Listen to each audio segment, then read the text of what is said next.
Standing with your feet under your sit bones. Nice long spine. I invite you to close your eyes, but open is okay too.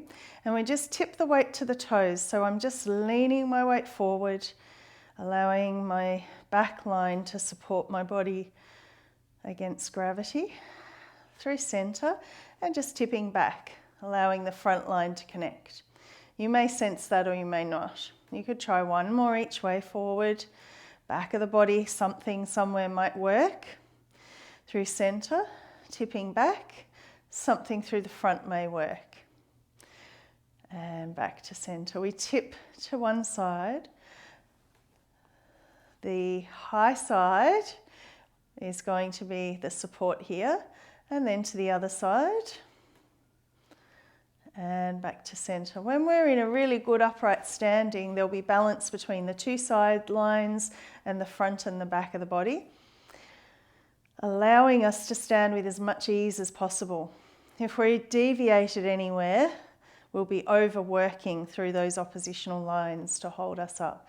I'm going to explore this deep front line in movement here. So tucking your chin to your chest. You might like to feel a little lift through the arches of the feet. And we're going to just feel the sitting bones dropping to the heels. So there might be a little bit of up draw through the front of the tummy and a sense of energy dropping down through the back of the legs. We're going to roll piece by piece, but I want you to stop at the waist. So from the waist down, I'm still upright, and then rolling to stand. I'm going to take another couple like that. It's a half roll down, and I want you to really focus that lift through the tummy, drawing the belly in and up, keeping the pelvic floor up, the tummy's engaged, leaving the pelvis upright, and rolling back up. This time we're going to go all the way down, and we'll have a release for those muscles. So as you roll, you want to be supporting, lifting, maintaining that upright pelvis for as long as you can. And then when you can't go any further, you could soften the knees, let your hands find the floor, or move somewhere where you can put your hands on a coffee table or a couch. And we're just going to just bend and stretch the knees a couple of times without fully extending. And then I want you to really think about the opening from the sit bones wide and the pubic bone to tailbone wide. So we're letting go the belly, letting go of the pelvic floor, and just hanging. Take an exhale to bring your tummy back in off the thighs.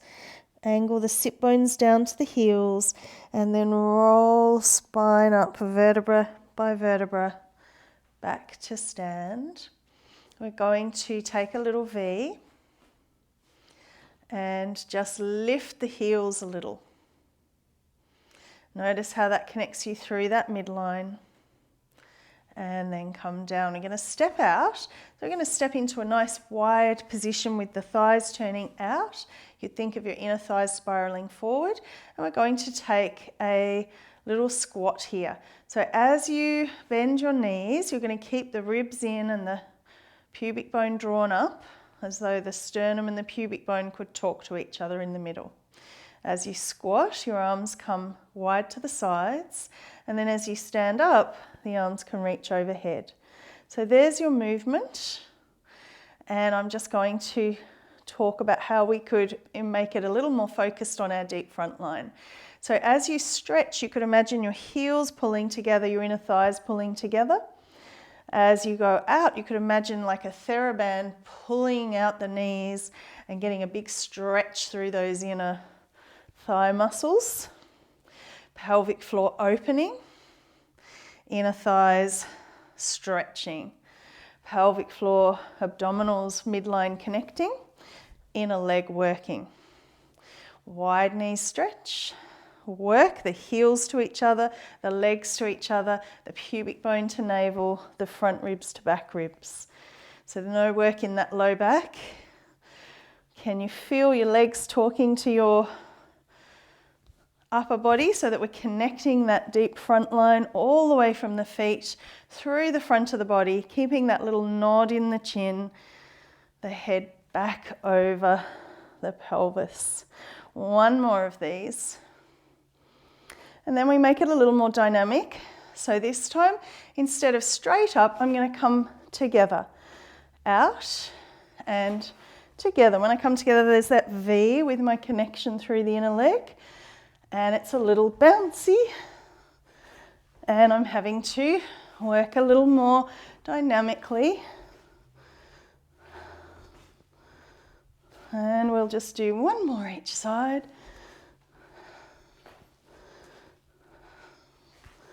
And staying in the middle and coming back to a couple of slow ones, thinking of those legs stretching and working.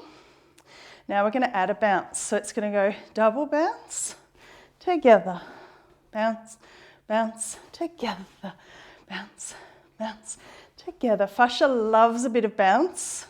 Together and bounce, bounce, together to get your tissue hydrated and bouncy. A little bit of bouncing movement goes a long way. One more. And then coming back and up.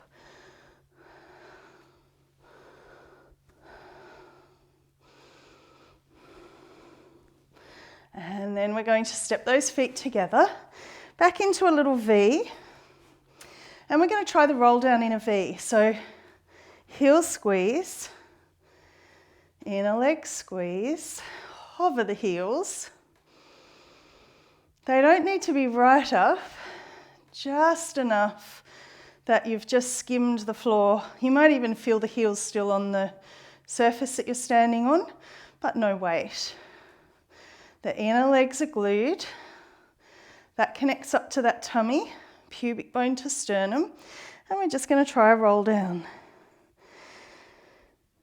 Leaving that pelvis upright. So you're not going to get all the way down. Working through the tummy to lift and then rolling back up. And we'll do it one more time. It's a whole body experience. That little lift of the heels gives us the work through the arch of the foot where the deep front line begins, travels through the inner legs, up through the pelvic floor, up through the deep abdominals, through the rib cage, the neck in that flexion, and up onto the side of the head.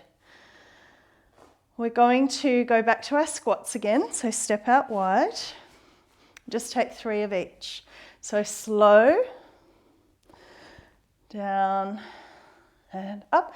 Don't forget to stretch the inner leg, work the inner leg. I'll do one more. And this time we go into that more dynamic. Together and out, together and out. And 2. And 3. And back to your squat. Stretch and bend. And stretch and bend. And then we add the bounce. Bounce together. Bounce, bounce. And 2. And 3. And back to our slow squats to finish. I hope it feels a little more elastic.